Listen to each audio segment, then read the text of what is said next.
This is DG Vision Network.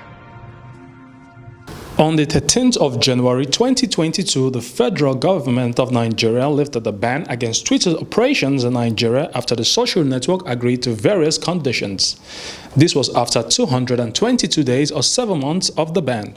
Twitter will establish a legal entity in Nigeria during the first quarter of 2022 and appoint a country representative to engage with the government when required, according to the National Information Technology Development Agency, NITDA.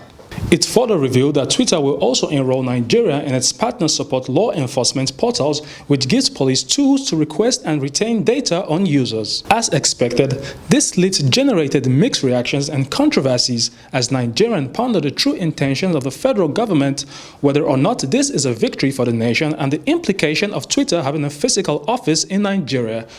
First, I think it's good to say that it is good the ban has been lifted. No matter any other name it's called, it's all good. The most important thing is that Nigerians that depend on Twitter as a platform for either their business or as a means of socializing, they now have access to that platform in addition to the others that still exist. So it is a welcome development, and I'm personally happy that we've been able to make progress on this. I think that a country that loses over 500 billion naira, covering over 222 days, is a country that should begin to think how we should put more money in its own pocket rather than lose money. I must say that the federal government doesn't appear to understand the implication of some of the actions it takes. There are two key issues here. The first is the fundamental right of people to express themselves. And the second is the economic implication for businesses that are online that need some kind of, leveraging by people who perhaps would see the things they do. Some people's works are virtually, online, and Twitter is a place for them to get things done. So I think that the government doesn't quite understand doing what I'll call self-diagnosis. They already have an office in Ghana, which is their African office. So the headquarters for Africa is already in Ghana. So they already have operations.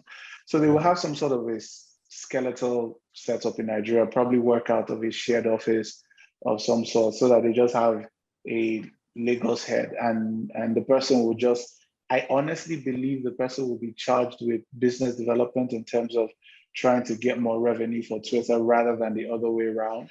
But I don't. So I get why the Nigerian government is keen to have Twitter registered in Nigeria, because they believe that Twitter is making a lot of revenue from Nigerians.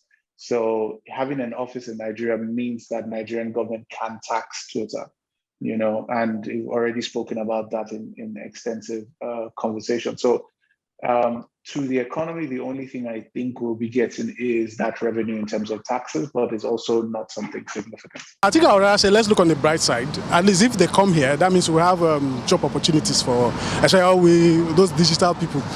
So let's look at it as more job opportunities for persons. Maybe the government didn't look at that point, but let's be happy that they've come around to create job opportunities.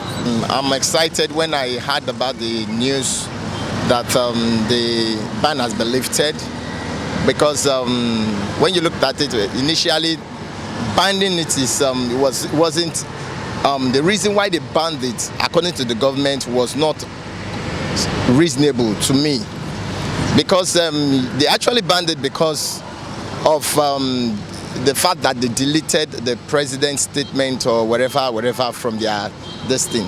But if they will have banned it because of other reasons, like, okay, we want to be able to monitor them before the incident, we will have said, okay, the reasons were okay. I, for one, I could say it's for political reasons, because this is called social media. It's none of their business. In the what's it called? In the foreign world, the government doesn't mean to even tamper with anything so-called social media. It's called social media, not government media.